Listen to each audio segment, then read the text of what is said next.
ನಮಸ್ತೆ, ಎಜಿ ನ್ಯೂಸ್ಗೆ ಸ್ವಾಗತ. 2026 ಫೆಬ್ರವರಿ 1ರಂದು ಭಾನುವಾರ ಪಟ್ಟಣದ ಸ್ತ್ರೀ ಶಕ್ತಿ ಭವನದಲ್ಲಿ ಸಂಚಲನ ಸಾಮಾಜಿಕ ಮತ್ತು ಸಾಂಸ್ಕೃತಿಕ ಸಂಸ್ಥೆ ವತಿಯಿಂದ ಬಹುಜನ ಸಮನ್ವಯದ ಗಾಂಧಿ ಕುವೆಂಪು ಅಂಬೇಡ್ಕರ್ ವಿಚಾರ ಸಂಕಿರಣವನ್ನು ಆಯೋಜನೆ ಮಾಡಲಾಗಿತ್ತು.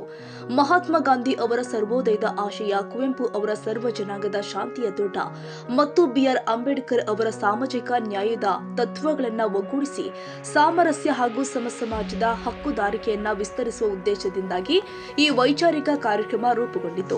ವಿಚಾರವಾದಿ ಚಿಂತಕರು ಆಗಿರುವಂತಹ doctor K P Nataraja Honnavalli, Kunduru Thimmaiah, doctor Raghupati, Mallikarjuna Bhatrahalli ಮತ್ತು ಡಾಕ್ಟರ್ ಸಿಎಸ್ ರಂಗನಾಥ್ ಅವರು ಆತ್ಮಪ್ರಜ್ಞೆ, ಆತ್ಮಶೋಧ, ಆತ್ಮಾಭಿಮಾನ, ನೈತಿಕ ಎಚ್ಚರಿಕೆ ಮತ್ತು ಬಹುಜನರ ಏಕತೆಯ ಕುರಿತು ತಮ್ಮ ವಿಚಾರಗಳನ್ನು ಮಂಡಿಸಿದರು. ಅಂಬೇಡ್ಕರ್ ಅವರ ಸಾಮಾಜಿಕ ನ್ಯಾಯದ ತಳಹದಿಯ ಮೇಲೆ ಬಹುಜನ ಸಮನ್ವಯತೆಯನ್ನ ವಿಸ್ತರಿಸುವ ಪರಾಮರ್ಶೆಗಳು ನಡೆದಿದ್ದಾವೆ. ಕಾರ್ಯಕ್ರಮದಲ್ಲಿ ಅಲೆಮಾರಿ ಬುಡಕಟ್ಟು ಮಹಾಸಭಾ ತಾಲೂಕು ಅಧ್ಯಕ್ಷ ರಂಗನಾಥ, ತಾಲೂಕು ಕೆಡಿಪಿ ಸಭೆ ಸದಸ್ಯ ಶಂಕರ್ ಬರ್ಗನಹಾಲ್, ಅಲೆಮಾರಿ ಹೋರಾಟಗಾರ ಹಂದಿಜೋಗಿ ರಾಜಪ್ಪ, ಕಲಾವಿದ ಸಿಎಚ್ ಗಂಗಾಧರ್, ನೂರುಲ್ಲಾ ಸಾಬ್, ಸಾಸಲು ಮಂಜುನಾಥ ಸ್ವಾಮಿ, ಇಫ್ರಾನ್, ರಮೇಶ್ ಯರೇಕಟ್ಟೆ, ಶ್ರೀನಿಧಿ, ಇಮ್ರಾನ್, ಅಫ್ಸರ್, ಉಪನ್ಯಾಸಕ ರವಿ, ನೀರಾವರಿ ಹೋರಾಟಗಾರ ಆಟೋ ಮಂಜು, ರಂಗಾಭ್ಯಾಸಿ ನಾಸಿರ್, ಸೈಯದ್ ಹುಸೇನ್ ಸೇರಿ ಅನೇಕರು ಉಪಸ್ಥಿತರಿದ್ದರು. ಗ್ರಾಮಾಂತರ ಪ್ರದೇಶದಲ್ಲೂ ಪ್ರಗತಿಪರ ಹಾಗೂ ವೈಚಾರಿಕ ನಿರಂತರತೆಯನ್ನ ಕ್ರಿಯಾಶೀಲಗೊಳಿಸುವ ಪ್ರಯತ್ನವಾಗಿ ಈ ವಿಚಾರ ಸಂಕಿರಣ ಯಶಸ್ವಿಯಾಗಿ ಜರುಗಿದೆ. HS Zafarulla, Chikkanayakanahalli, AG news.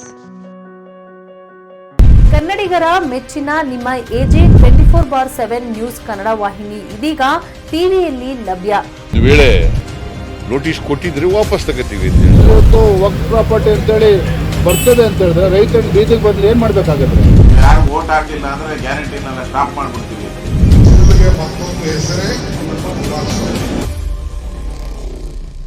Karnataka ಮತ್ತು ದೇಶ ವಿದೇಶ 360 ಡಿಗ್ರಿ ಸುದ್ದಿ ಹಾಗೂ ಉತ್ತರ ಕರ್ನಾಟಕ, ಬೆಳಗಾವಿ, ಬಾಗಲಕೋಟೆ, ಧಾರವಾಡ, ಹಾವೇರಿ, ಗದಗ, ಬಿಜಾಪುರ ಜಿಲ್ಲೆಯ ಕ್ಷಣ ಕ್ಷಣದ ವಿವರವನ್ನ ಪಡೆಯುವುದಕ್ಕೆ ಎಜೆ 24/7 ನ್ಯೂಸ್ ಕನ್ನಡ ವಾಹಿನಿಯನ್ನ ಲೈಕ್ ಮಾಡಿ, ವಿಡಿಯೋಗಳನ್ನ ಶೇರ್ ಮಾಡಿ, ಕಮೆಂಟ್ ಮಾಡುವ ಮೂಲಕ ನಮ್ಮ ವಾಹಿನಿಗೆ ಸಹಕಾರ ನೀಡಿ ಮತ್ತು ಚಾನೆಲ್ ಅನ್ನ ಸಬ್ಸ್ಕ್ರೈಬ್ ಮಾಡಿ.